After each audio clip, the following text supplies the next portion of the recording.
Hokibana mid Karanis, they said the Nonkan Sukibana Maramuraga, Wabagai Assembly Constituency to one Mafun, the Yum Summary Hena is in Tumjin Kibagalina, Low for Mamasungagi Farm Casu Sound Amata Thokle. Low Simu Amadi, Ngayutuna Sel Talaga, Hinabilambi, Oizariba Kunzakaya, Isausin Maramoiduna, Kamtena Oaba Magnere, Hiramusugi Matanga, SKTV News senior video journalist, Ningombam Sonazabuga can found the mama.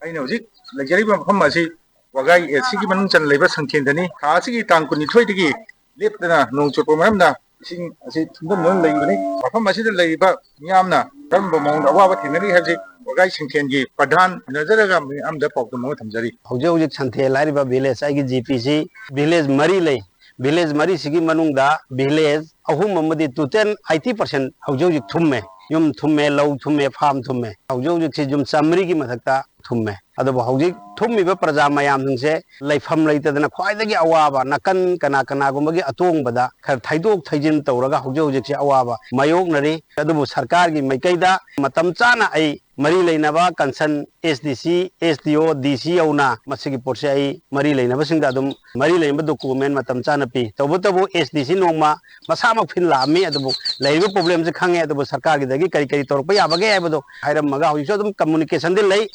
faunaragasu mayam ning thunganaba pot material makte hoji phodi yorpa ngamdre yum chahum chamri gi mathakta thummaga leiraba laifam leitraba praja sigi oina mari leinaba hoji phawda sarkarna mateng ama pho laktri iramna ladi fajana leiba adubu semba sabase loken gi MLA oiro leiba kansan paliba matam gi sarkarna yengba khara watpa khusem gi ising isaugum boina thokoina tawba adumaina tawra leiri adubu mi khaktana tana sa san pho laifam leitadana atuki matik awaba mayok naraga leiba khunganga mani hauji lau pari samagi mathakta aduma pura total lukre akhoi charung ngangkhala ba khawbu yarabada nga farm sidi paisarom da paragadi crore 10 kun gi mathakta akhoi di 99% se farmer haitare ne farmer ngakta ne akhoi gi di madumai tawraga leibani 1% gumbata sarkar gi jokum phangaga karbar tawraga hingjabana adu hauji leiriba position mayam singsida santhel hangul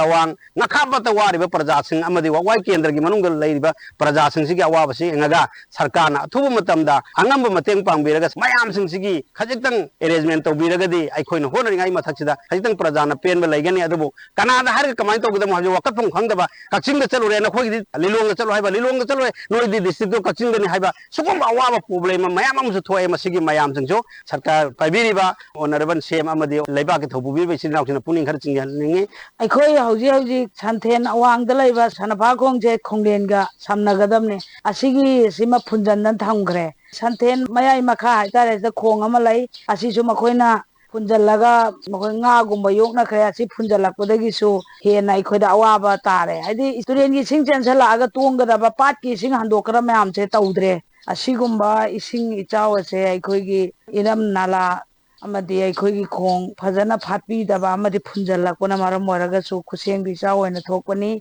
ising ichaw thokpasida aikhoina mari leinaba kya da pau pi jare adubu parja singda karigumba kanaba amata aikoi ngasi phau phangba ngamjadri aduga awaba tariba aikhoida karigumba amata so hangbiradri mari leinaba singna lakpiraga aikhoigi awaba sengbiraga mateng pangbinaba aikhoigi parja mayamgi mahut sinjaraga ising rupiba mayamsigi mahut sinjaraga haijari aikhoina mase haijabase aikhoida aikhoigi oiba hakse pibinabagi dama haijabani yengba lakpiyu aikhoigi awaba se aikoi laitragadi adi praja laitragadi government su lai ngai oide aduna aikoi busu mieng changbiyu amadi aikoi bu nungsiba mieng yengbiraga awaba se kanbiyu haina ai thamjari santhen da thokliba ising chaw sigi matang da mafam adu gunsa singna lenga ki mieng ai hori hiram sigi matang da paujam jari ba sana jawni ngomba SKTV news